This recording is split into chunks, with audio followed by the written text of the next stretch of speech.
It might be tempting to take absolutely everything with you when it comes to moving, but you've got to be realistic about it, particularly if you're downsizing in the garden that you're moving to.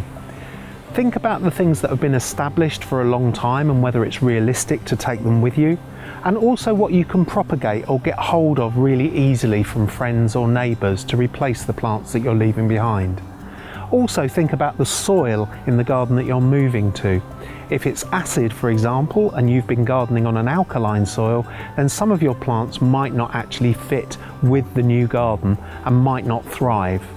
Take this deciduous azalea, for example. It's been established in the ground for about 15 to 20 years and really won't lift very easily, even though it's got very fibrous root system. Meanwhile, younger and smaller shrubs like this camellia, which has only been in for a couple of years, will transplant much more easily and won't leave a gaping hole behind in the border.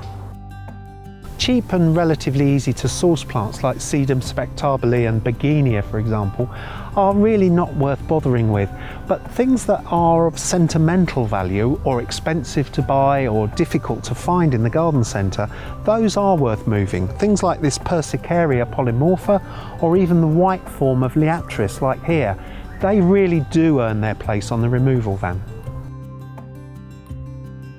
There are all manner of ways in which you can propagate plants to take with you when you move. Harvesting seed, for example, from things like this Phlomis or from Agapanthus and also foxgloves, or even taking cuttings from softer growth like this Salvia here or hardy fuchsias. You can root those, take those with you in just a matter of weeks.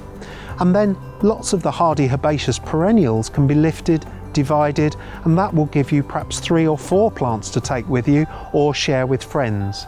And if you don't manage to take everything with you, you could always beg, borrow and steal new plants for your new garden from friends, neighbours and relatives. The key thing is to plan very carefully from the outset for as long a period as you can so that you don't get too stressed when it comes to the day of the move.